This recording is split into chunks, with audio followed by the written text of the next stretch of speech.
Hi everyone, I'm Richard Neels. As Justin said, I'm going to be presenting arguments for the existence of God. The hardest part of preparing for this debate was choosing which argument to use because there are so many good arguments for the existence of God. But what I've done is I've chosen one argument. I see Theo smiling at me.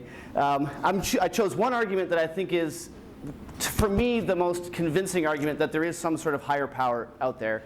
And this argument is called the fine-tuning argument.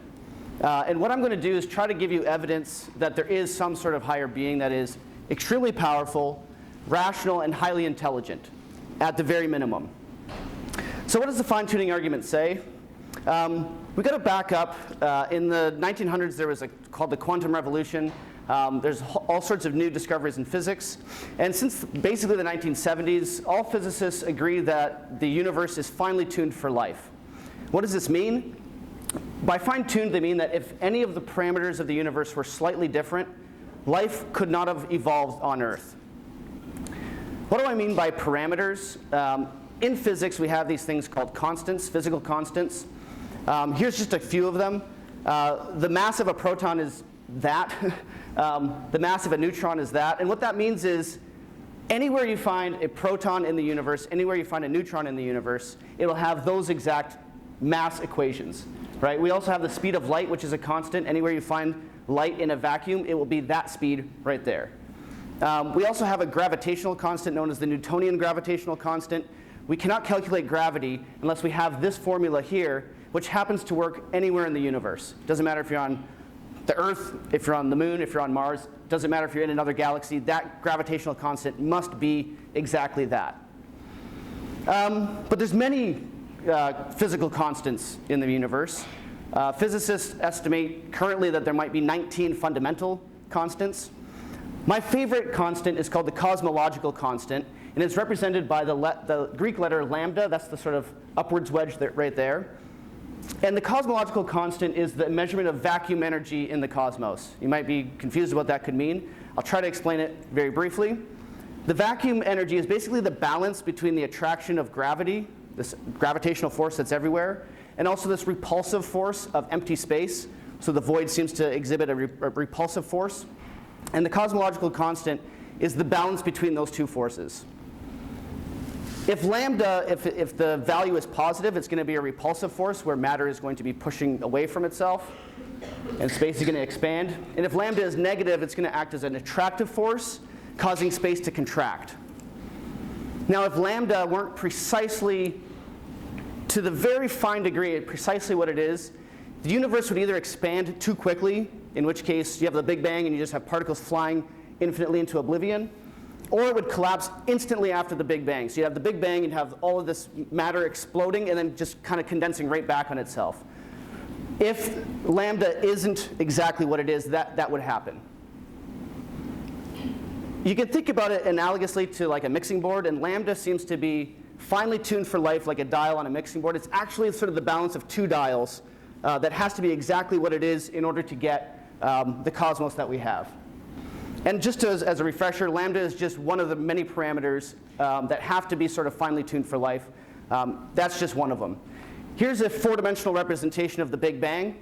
On the left, you have the big, sort of the dense sort of matter exploding.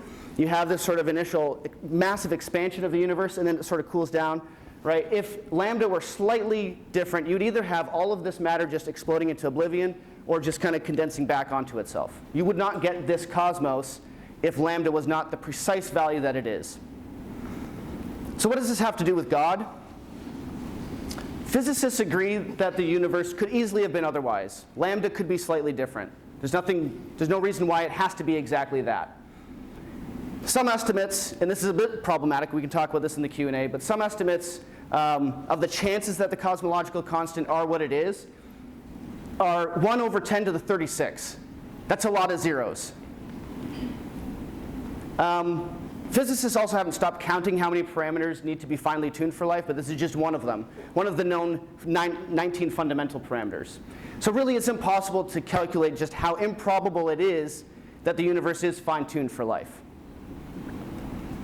You can think about all of these parameters like all of these little knobs on a mixing board, right? And at minimum, there's 19 knobs that have to be very finely tuned to get actually a universe to create that has life as a possibility. So here's the summary of the fine-tuning argument in standard form. So number one, many of the initial conditions and free parameters of a universe need to be finely tuned in order for the development of life in that universe to be possible. The universe is indeed fine-tuned for life, and the best explanation for that is that a supernatural designer of immense power and knowledge exists. That's my number one argument that I can give you, that there is a creator of the universe, that a God exists. Here's the problem. Atheists will see this argument and will come up with arguments against it. And theists are going to come back and give arguments in support of it.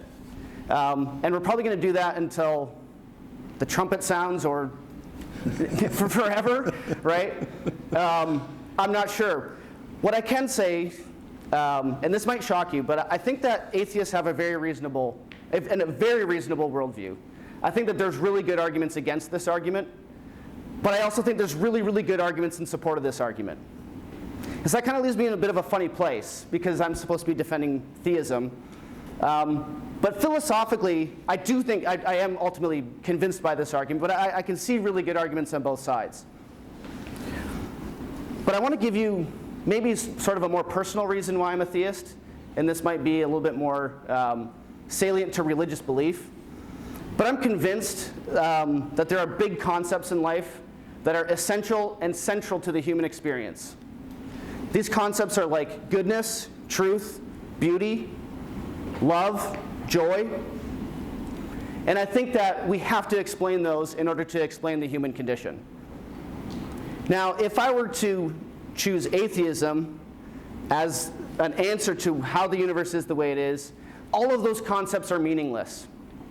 In fact, life itself is meaningless. I sort of think of myself sometimes like Gandalf in the Mines of Moria, and he's not sure which way to go. I experience this a lot. I actually am sometimes somewhat convinced by atheism. I stare atheism in the face from time to time, and I wonder, is this the right way to go? I always tell my students, most recently that might have been last Tuesday.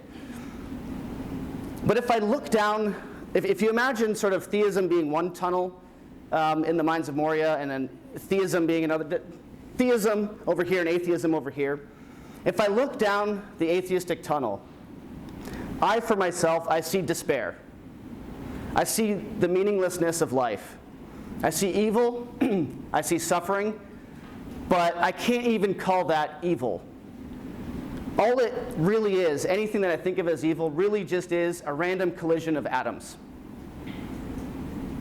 I think of things that I take to be very real, like goodness and love, and I look down there, and that's actually just neurons firing or chemicals in my brain. That's all it really is. I see evil, and I don't see any hope of it ever being overcome. Again, I can't even call it evil. But if I look down the sort of theistic pathway, I actually see hope rather than despair. I see evil, suffering, and pain still, and this is a problem. But at least I can also see hope that someday it could be overcome by the good, and that goodness, truth, beauty, love, these are actually very real concepts. They're as real as they feel to us. Maybe even they're even more meaningful than we feel that they are currently, right? And so if you remember from Lord of the Rings, Gandalf isn't sure which way to go, and then also he says, oh, it's this way, the air is fresher up here. If in doubt, always trust your nose. And somehow I feel like Gandalf, when I look at these two arguments for these great worldviews, theism or atheism, both very reasonable worldviews, I end up sort of choosing hope over despair in the end because of some sort of higher order sense that this is the right way to go. That's my argument. Thank you.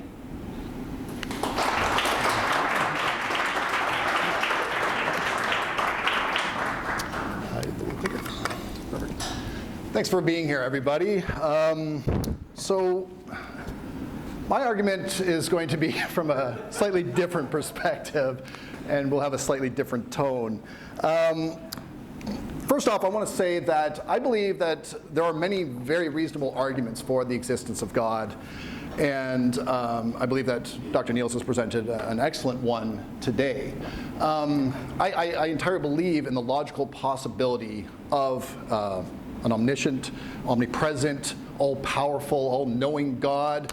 And my argument today is not going to be an epistemological one. I'm not going to try to rip apart some of the rational arguments for the existence of God, nor am I going to try to combat it with science per se. My argument actually today is going to be a moral argument. I believe that God could exist. I mean, there could be this all-powerful, all-knowing creature that gave birth to the universe and continues to, at a distance play some kind of role in its fate or destiny. But then again, logically, it's possible that Santa Claus exists, that there's a benevolent person hanging out in the North Pole that once a year shows up, to Christian families at least, and gives them presents. Likewise, the Easter Bunny or even the Tooth Fairy, right? I mean, epistemologically, at least Santa Claus, the Easter Bunny, and the Tooth Fairy have some empirical evidence for them, right? There are probably millions of kids out there that will avowedly say that, no, Santa is real, or the Easter Bunny is real. I know this because they brought me stuff. They brought me presents. They answered my letters and my prayers or my calls, right? God, on the other hand, if he does exist, is largely hidden from this world. So I find it somewhat ironic and interesting that Dr. Neels used science, which is an empirical discipline, right? It's about being able to verify things with our senses and being able to observe and share our observations with others about what exists and what doesn't exist in the world. I find it ironic that he used science to try to justify the existence of God, because God is not an empirical entity. God's a metaphysical being. It's not like I can point to God walking down the street and be like, there they are, right? This is what they're into. Let's go have a conversation with God and find out what God's all about. God largely remains absentee and doesn't seem to be playing a very active role in the world, at least not anymore. Maybe if you believe certain religious texts, at one point God intervened quite directly and talked to certain people and spoke to them in their head. Although that's a specious argument. I mean, nowadays if somebody comes up to you and says that God is talking to them directly, I would usually resign them to mental health care and be quite concerned for their welfare. I'm also not saying that there aren't a lot of people that believe in God and that God doesn't have a very powerful effect on our society. The cult of God is real. There are many, many people, in fact, the majority of people on this planet, but not a huge majority, but the majority of people on this planet identify as some kind of theist, as believing in some kind of higher power, as in some kind of spiritual deity, if you will. And of course, that has a real effect on our society. Currently we're seeing the politics of our country being largely divided, oftentimes along religious lines, right? Along lines of various fundamental beliefs. But what I'm arguing today, and what is, I think, my best argument for atheism is, why sign up for God in the first place? Why believe in God in the first place? What good is that actually doing the world, and what good is that actually doing humanity in helping us with our myriad problems that we're dealing with right now? Also, does God even deserve to be worshipped?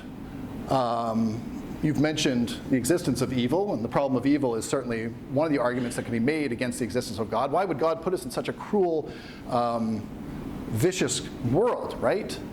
Some might argue, well, it's a test, right? This is all just to kind of gauge your character for some life after this one, some heaven or perhaps hell, or maybe something altogether different that awaits us. This life is only just a kind of a test run for something that will come. So let's kind of talk about some of the arguments for God that largely tend up being analogous arguments by analogy, as we say in philosophy, right? First off, let's talk about the so-called miracle of life. It is, as far as we can tell, scientifically highly improbable, right? As of yet, we have not found life on any other planet other than Earth. And yet, the basic building blocks of life are in abundant supply throughout the universe. And we've actually been able to find many of planets that we've verified have atmospheres that are probably quite similar to Earth and potentially, could be repositories of some form of life maybe not carbon-based, but maybe some other kind of life could exist out there. Is life all that great of a miracle? Again, scientifically, the verdict is out on that. But scientifically also, there looks like there's great promise for many planets to harbor this kind of life as well. The universe is a massive place. And although, as Dr. Neels showed us, it takes some incredible kind of fine-tuning to get to the life that we have and to get to human existence, it all boils down to, is this miracle really all that special? Well, if we have, maybe there's multiverses, for instance. There could be other universes in which, the same kind of fine-tuning took place. We don't know that for sure. We haven't been able to really verify whether or not other universes do exist parallel to our own. In fact, there could be infinite universes. If that were the case, infinite monkeys on infinite typewriters will, one of them will eventually statistically produce the works of Shakespeare verbatim, right?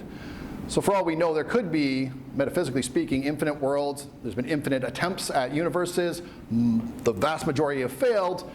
Coincidentally, ours worked, right? And certainly worked out good for humanity. I don't know about the other species. Not going so good for them right now, thanks to our influence. But potentially, those other worlds could be there, right? But that calls for just incredible metaphysical speculation. And it's not something that I don't think we'll ever be able to resolve, at least not scientifically or definitively in any sort of sense. God the protector. So I had an argument one time with a cab driver. It was a Muslim cab driver, and we got into existence of God, non-existence of God. And he said, well, think about it this way. His analogy was, your parents, right? They brought you into this world. They gave you life. They kept you alive. Do you love your parents? I was like, of course I love my parents. My parents are wonderful. They've given me everything I could have possibly wanted and needed. And he's like, well, do you thank your parents for that? I said, yes, I do. I thank them all the time for my upbringing and everything they did for me. And he's like, well, in the same way, he's like, you're here. You were created by some miraculous power. Shouldn't you give thanks to that? And I was like, well, that does seem reasonable. Maybe maybe my atheism is just a kind of conceit. Maybe I should be a little bit more humbled in the awe and majesty of the world and the universe that surrounds us. But then I got to thinking about that. Now imagine I find myself in a deplorable condition. Let's say I find myself in an abject war zone, right? Death, destruction are all around me. My death is imminent. I've lost all hope. I've lost all joy in life. And then suddenly, out of nowhere, this benevolent character comes down from the heavens in a helicopter and bequeaths to me a cache of munitions with which I can now finally fight back. Munitions enough that we are now going to vanquish our enemy and restore peace again in our land. And he brings food, and he brings clothing, and he brings entertainment, and he brings my favorite beer. And all of these bountiful gifts are bestowed upon me by this benevolent character. And I am in awe, and I am in great thanks, and I am certainly appreciative and humbled by this generous gift that has been given to me. And then just before they get back in their helicopter, this person turns to me and says, enjoy these.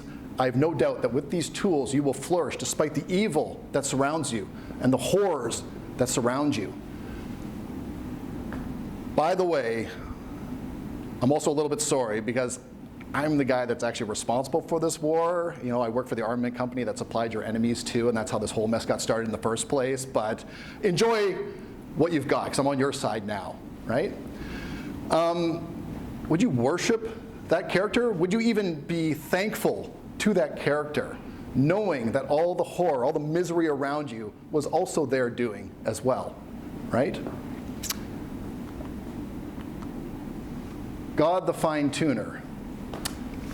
When I was a child, this is Easter weekend, interesting time for this debate. When I was a child, I remember hearing the song Hot Cross Buns for the first time. And what a jam, what a banger, what a great song, right? I remember my music teacher playing that one for me, and I'm like, music doesn't get better than this, right? And we rocked it out. I thought, how finely tuned, first off, the instrument that they brought to class, right? To have these holes in the recorder so perfectly measured that every note is in harmony, every note is in tune to please my senses and my ears especially. Incredible, right? And what an awesome song. And of course, as I get older and I start to learn to play music myself, I realize what an absolute piece of shit tune Hot Cross Buns is. It's really just a few notes repeated over and over and over again in a monotonous way that, eventually when you appreciate better music, you start to realize is just a naive garbage tune, right? So yeah, I mean, with our paltry human minds and perspective on this absolutely infinite universe that surrounds us, this might seem like things are pretty well tuned. For humanity, at least, right? For the other species, like I said, not going so well for them. The fine-tuning isn't working that great. Also for humanity, not all that well fine-tuned. I don't know if you've been paying attention lately, but we're doing ourselves in pretty quickly. I often wonder how much longer humanity will exist on this planet.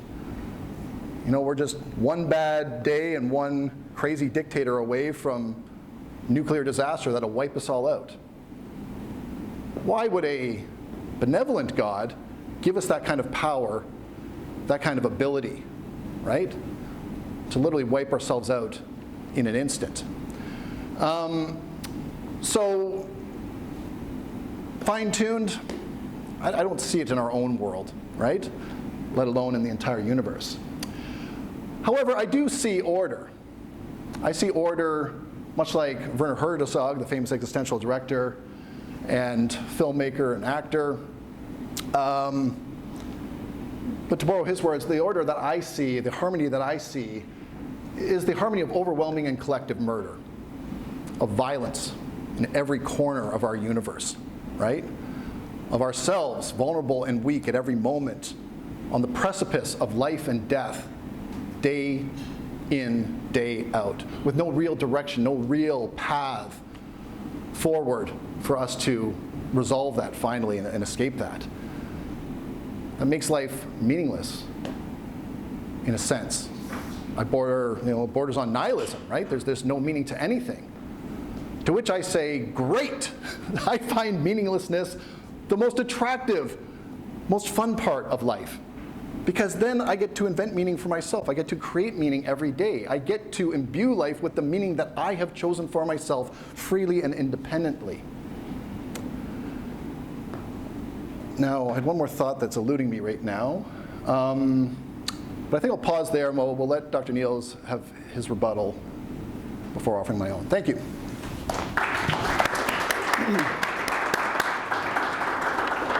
How much time do I have? Okay. Well, first I'd like to thank you for kind of cashing out the despair I was talking about earlier. I find that not very enticing in the least. And I find this idea that we can create meaning for ourselves to be very meaningless and very despairing. So, I'll leave that aside because I think you made some really interesting claims, and I do think that you're hitting on some really, really interesting and tough angles for the theistic perspective. The first thing I want to say is that I never argued that the Easter Bunny was a good explanation for the fine-tunedness of the cosmos. You cannot get an Easter Bunny from the fine-tunedness of the cosmos, so you can't get, who else was it that you had up there? Santa Claus and the Tooth. Santa Claus, yeah. You don't get a Santa Claus from the fine-tuning argument. What you do get is an all-powerful, very intelligent creator, person of the universe, right? So keep that in mind. Let's not make a straw man of my argument. The second aspect, I think you might have misunderstood my argument for fine-tuning. I never argued that life is only possible on Earth because God kind of just magicked it here. I don't actually think that's what I think.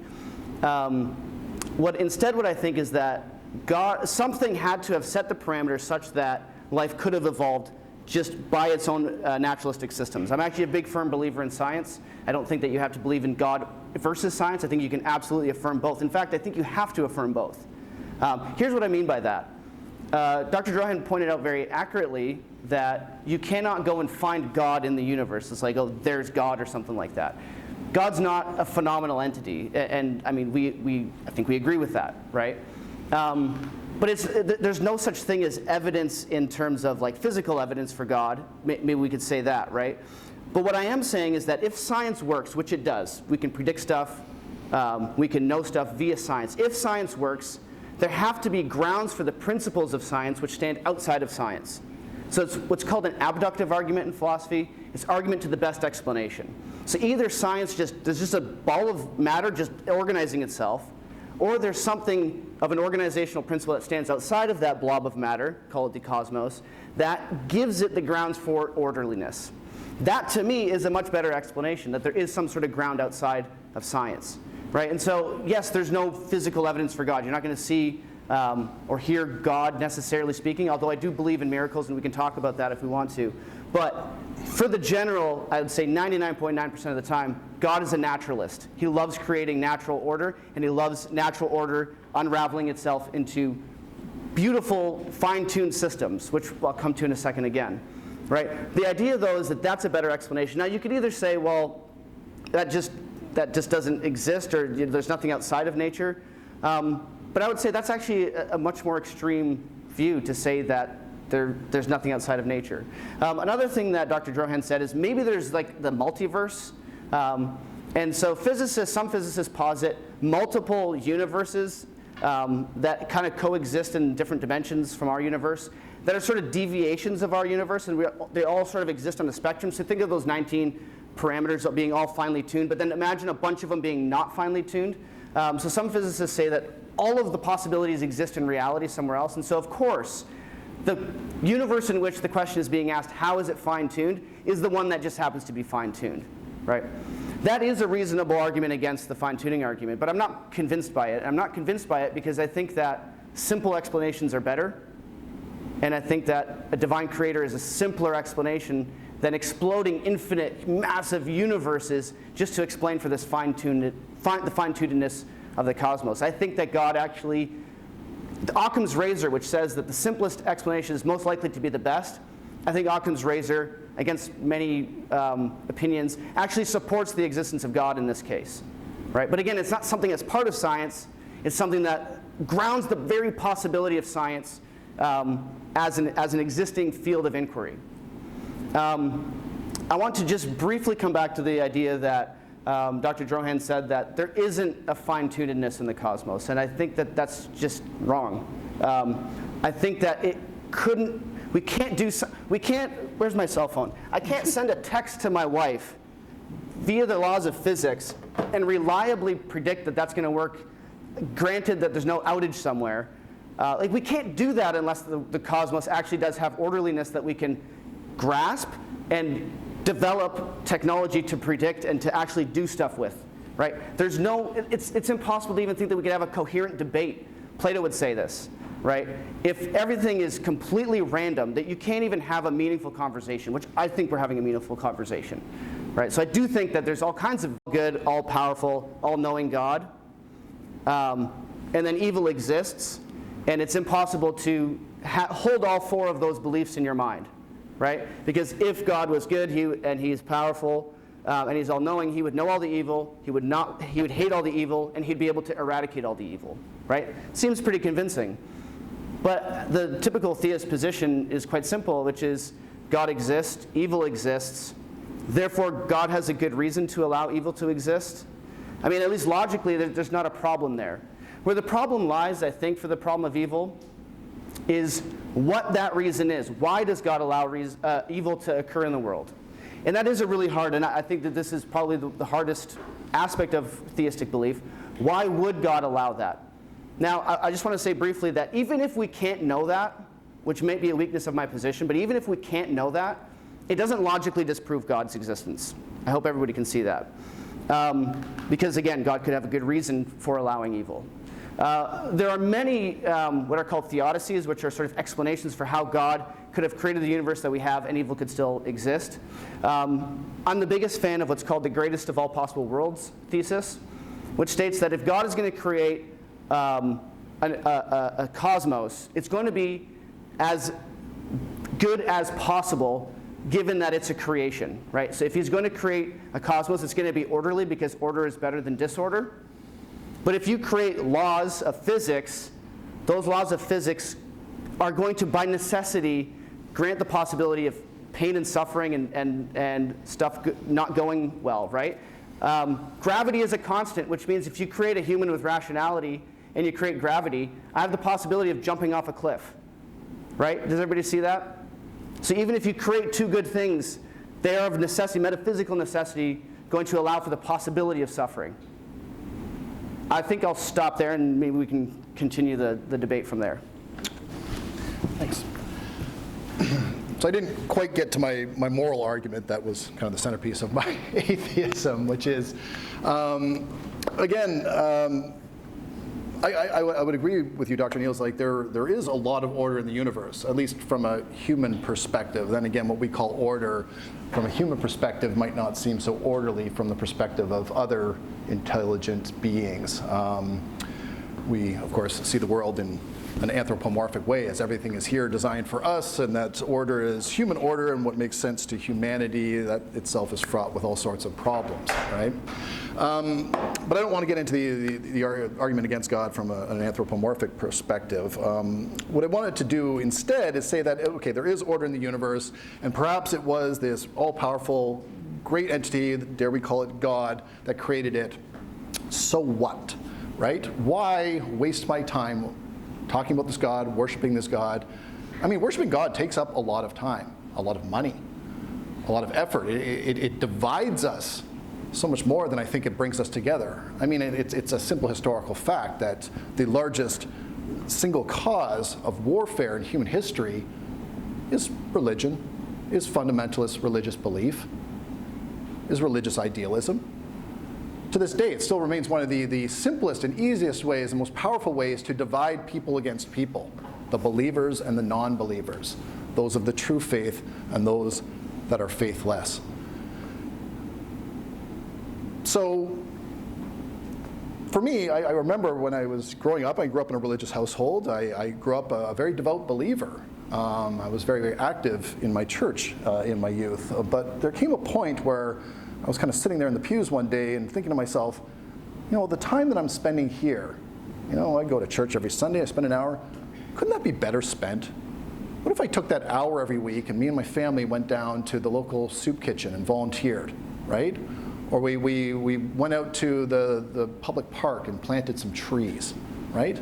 All this time and energy and money that we put into religion, I just think is a waste of time, right? We could be doing so much more as a humanity, actually dealing with our own problems. In fact, for me, the problem of God is not just that it's a waste of time and resources to create, you know, institutions of worship and devotion to such an entity, but I think it's also a great tool for so many to kind of shirk their moral responsibility. You know, when life turns bad, when evil appears in the world, when chaos happens, sometimes it's so easy to say, well, you know, that's just the way it is, right? It is what it is. It's what God wills. Who am I to get in the way of the will of God, right? When in fact, I think it's you know, whether God exists or not isn't the point, right? It makes no difference. Humanity's problems are largely our problems to solve, unless you believe God is actively dropping in all the time and sowing miracles based on how much worship they receive. So that being the case, you know, why even waste your time on God? Why not instead, you know, think more along the lines of, you know, let's organize together to help humanity, right? Let's organize together to be more moral individuals. Because you don't need God to be a good person. You don't need a God to understand what goodness is. I mean, we think of some of our most important charitable organizations out there, they're largely secular, right? You don't need to belong to a particular faith in order to do good in this world. Any human being is capable of being a good person, not being an asshole at the very least, right? So that's largely my position for my atheism, right? God could exist. God maybe did create this order, but there's a lot of problems with this order. Those problems are ours. And instead of, you know, dwelling on these metaphysical questions of what God is and what God wants and what God has planned for us, instead, why don't we just get out there and start doing the work? I mean, if God is really a benevolent creature, do you think God really wants you to sit around and pray and worship them and give them all this thanks and make all these sacrifices and build these wonderful temples to them? which to them are probably just paltry little gestures from tiny, insignificant little beings that they've created, right? I think that God would be up there screaming at us like, get back to work, right? Take care of your problems. What are you doing? Why are you wasting your time, right? If that's the case, I think that kind of God would be the first one to say, yeah, forget about me, right? I gave you the tools, now go do the work, right? Stop dividing yourselves by thinking you've got the best conception of me. Stop dividing yourselves by thinking you've got, some great understanding of a plan that you couldn't possibly fathom with your little human brains, right? I'm going to pause there for a second, and I think we should do one more maybe quick rebuttal. Mm-hmm. All right, leave it there. Okay, so one of the first things Dr. Drohan said was that religious division is the primary cause of war, which I think is false. I think that the scarcity of resources in the history of humanity is the main cause of war, and even sometimes it's under a religious pretense, but it really is actually the scarcity of resources, or sometimes just the perceived scarcity of resources. So I will say that. The second thing I'll say is that I actually agree with you that I think there are a lot of good secular organizations that do a lot of good in the world, and I think that that's great. My point is that they can't account for that goodness. That the good that they're doing, they want to think is good, and I think it is good, but if you're an atheist, you cannot account for that being good. Really, it's just a random collision of atoms in the cosmos, right? That's what it really boils down to. I'm not sure if this question of whether we should worship God or get to work is all that difficult for me. I think it's sort of we already have to assume that God exists for that to be a problem, and I do think that God probably is saying those things that you're saying, get to work. And I'm happy that you don't spend your time in worship. I really do hope that you spend all that extra time doing charitable work. I try my best. I did want to still respond to your discussion of the order and the cosmos, and to me, I just see there's so much more chaos than there is order, right? And that the chaos isn't necessarily a bad thing. The chaos is just, it's matter that's in disarray. It has yet to become ordered. It has yet to take on meaning, right? And that's ultimately our responsibility as humans, to kind of give significance to that chaos, to the seemingly meaninglessness of the universe. I don't think God helps me to do that. I don't think God helps me to find meaning every day, right? I don't think believing in some divine purpose or end really helps me to actually get up in the morning and do what I feel I need to do. I find that instead, by just getting out there and starting to do the work and talking to people and meeting people. And ultimately, even within the order, going back to your cell phone message example here, right? And the incredible order it took to just send that text message to your partner, all I can think about is despite that orderly moment and the incredible work that went into sending that message, the chaos that nonetheless surrounds it still, right? How will your wife receive that message? Very often I send what I think are pleasant, well-meaning, well-intentioned texts to my wife, only to watch them land afoul and to see her interpret it. Texts are a crude instrument, right? There's a lot of room for interpretation. And it's funny when I send what I think is a good text to a friend and they completely misconstrue it. They think I'm being maybe sarcastic or being just downright rude, and I'm not. I'm actually being genuine, right, and not disingenuous. Ultimately, it's us that has to kind of figure out the meaning, figure out the order, and give it the significance, and decide what purpose we're going to take on in life. I don't see religion as particularly helpful in that. I don't see the concept of God in particular not being very helpful with that, right? And so that's why I kind of take the atheist position. I think that, it's nice to wake up in the morning and realize there is no divine plan. It's nice to be able to realize that I can start my life all over again, that I'm not committed to any one particular fate or destiny, that I can actually, if I've not been enjoying my life or if I've been seeing my life going in a bad direction, I can turn that on a dime. It's a simple choice for me to start my life anew and take on a new meaning, take on a new path in life, to begin again, as best I can, despite the judgments and thoughts of others. To live in a world otherwise, to me, would be claustrophobic. It would be, suffocating to think that, there was only one life, it's a life of pure faith, and I'm not to judge it or challenge it or fight it in any way, shape, or form, right? It is the fight for meaning, the fight despite all the bad and the evil, if you want to call it that, in the world around us, that drives me every morning. It makes me excited to get up and to live the life that I have. So I think I'll end there, and I think we can Probably Q&A. Q&A. Yeah, let's open it up to questions and thoughts from the audience. All right, we'll do a brief Q&A. We ask you to keep your questions short, please. Trevor. Yeah. My question is for Dr. Drohan, specifically related to your point that, worship is sort of a waste of time. Why would we do this, right? We could be out doing things to help humanity. I guess since in your worldview there is no really higher order, why couldn't I just respond to you and say, okay, I see you're wearing a wedding ring. I assume you go to dinner and just spend time with her. Why? That seems like a waste of time. You could be outside planting trees, feeding the homeless, these sorts of things. And if God is a personal entity, then we're spending time with something that's infinite rather than finite, like a human person. So how is that a waste of time? Also, people in these religious institutions are often motivated to help people, right? Like, so how many times we see a hospital that says Saint whoever, or Methodist hospital, Catholic charities, say what you want about like charitable institutions, say what you want about the Catholic Church.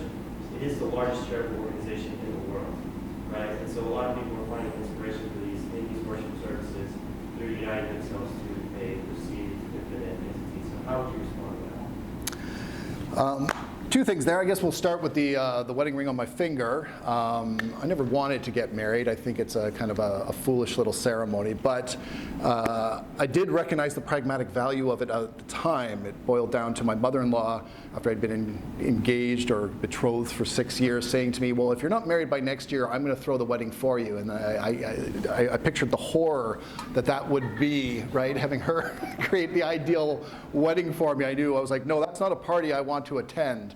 So our marriage was a secular wedding, right? It was really just a statement of our love to each other before friends and family, which I did, more or less just to throw one hell of a party. We did it, it was a barn burner. We brought in a band. We had my buddy who works for a beer company roll out the kegs, open bar, great food, everything free for everybody. It was just for me a great way to give thanks and celebrate my family and to bring our family closer together or our two families closer together as a now shared, reality. I think that's one of the greatest joys in life, when we can share meals together and sit down and celebrate together and just enjoy life together, right?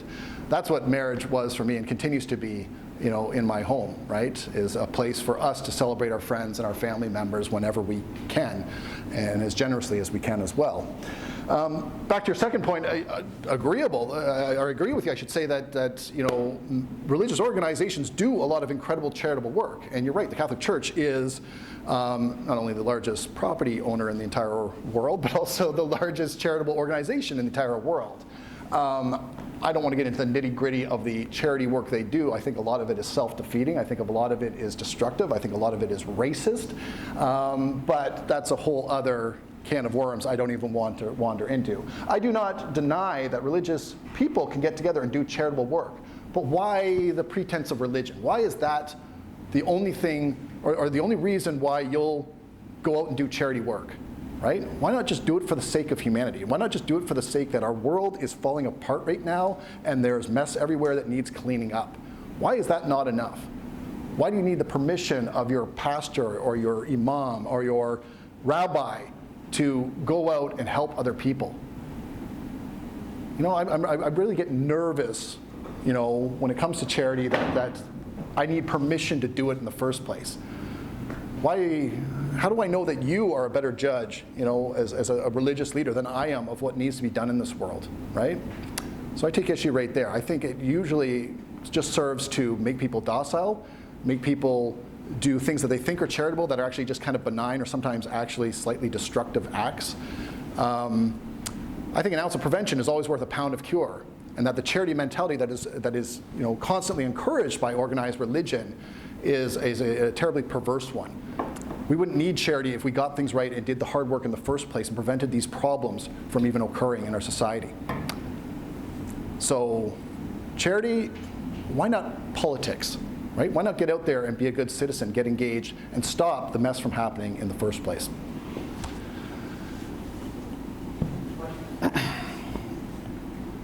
Hi. So, I'm sorry, I didn't catch your name. Dr. D is fine. Dr. D. Yeah. So, in an interview I saw with Richard Dawkins, he was asked, what did it take to convince him that God was real? What would you persuade him? He said he used to think that something like the alignment of the stars or voice in the sky, Return of Jesus, would be sufficient, but upon reflection, he said it would still be more likely to be hallucination or worse. And so he thought basically that there was nothing that God could do to convince him that God existed. So my question would be for you, if you considered what would it take to convince him? Admittedly, that's a tough question. I don't know.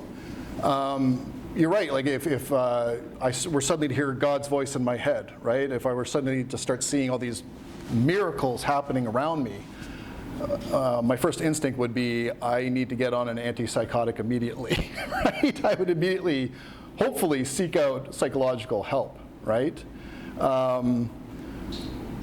I'd also kind of wonder what I had eaten that day or ingested that day, right? Because I know certainly there are psychotropic substances out there, that I have had the pleasure to have indulged in, where you have moments that seem like they are divine, where you have experiences that defy human understanding and explanation, right?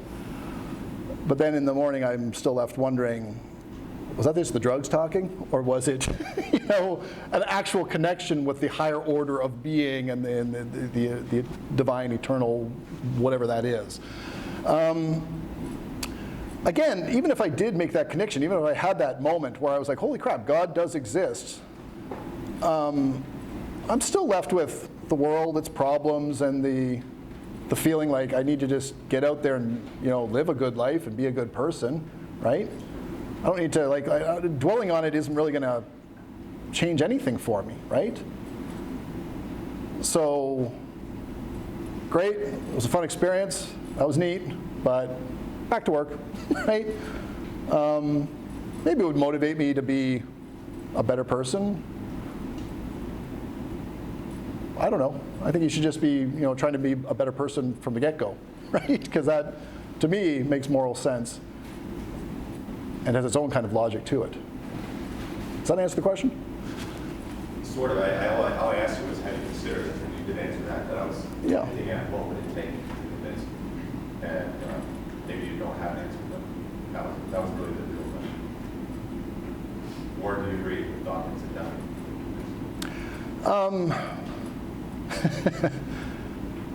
I'm hard to convince of anything in any absolute way, so that's a tough question in and of itself, right? Even if I was convinced, what am I going to do with that knowledge, right? To me, that's the more important question. Would it really make a difference in anything that I'm already doing? Probably not. So again, it's a fun, nice personal experience for me, but so what? I have fun, nice personal experiences all the time.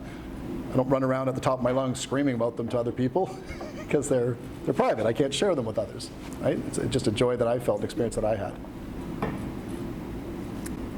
Well, that's time. Sorry. Thanks for coming. Appreciate it. And have a great weekend.